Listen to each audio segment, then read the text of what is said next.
Alors j'étais une petite fille très timide qui regardait ses pieds lorsqu'elle marchait dans la rue. J'étais très effacée aussi et mes rêves c'était de chanter. Voilà, et c'est bizarre parce que chanter justement il faut pas trop être timide pour chanter, mais c'était mon rêve, mon plus grand rêve c'était de chanter. Depuis le plus jeune âge, je constatais que j'étais un peu plus petite que les autres, en tout cas on me le faisait bien savoir. Je voulais grandir, être plus grande, c'était une forme de complexe qui se développait. Je cherchais déjà un style vestimentaire, à savoir que comme j'ai une sœur jumelle, souvent on nous habillait exactement de la même façon. À l'âge de 7 ans, 8 ans, je voulais avoir déjà quelque part ma propre identité. C'est dans l'adolescence que les choses se sont un petit peu plus affirmées.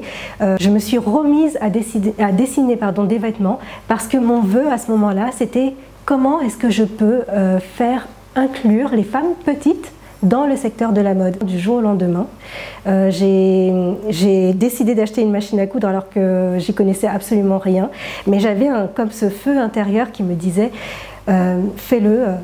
Voilà. Au départ, je n'avais pas pensé créer une marque de vêtements. Donc maintenant, je dirais que ce qui me reste à faire, c'est simplement à continuer de faire développer ma marque de vêtements. C'est dur de nos jours de pouvoir révéler son plein potentiel parce que ça demande de croire qu'on en a. Il y a une femme qui m'a permis de croire en moi aussi, de la famille de Jean-Paul Gaultier, du coup dans la maison Gaultier.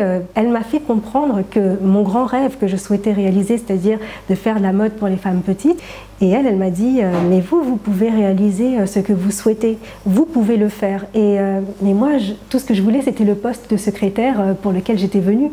Je ne me voyais absolument pas créatrice, quoi que ce soit. Donc ça m'a inspirée. Et quelqu'un qui dit à quelqu'un d'autre, tu peux le faire, c'est précieux. C'est précieux.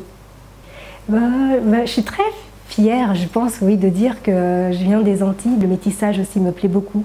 Quand on est métisse, ce qui m'a permis en fait de comprendre que je suis antillaise, c'est ma recherche sur d'abord de savoir pourquoi il y a eu de l'esclavage, qu'est-ce qui s'est passé, et est-ce que je suis noire, est-ce que je suis blanche. Avant de me dire mais non, je peux être les deux, il n'y a pas le bourreau et la victime, il y a juste un alignement des deux et une connexion des deux, et puis ça me va très bien, je suis très contente. Une belle dame, c'est une femme de cœur et c'est quelqu'un qui, justement, dans belle dame, il y a le mot âme. Donc c'est l'âme avant tout, qui, lorsqu'elle est alignée, lorsqu'elle est vraie en fait, ça ressort et ça touche les autres, tout simplement.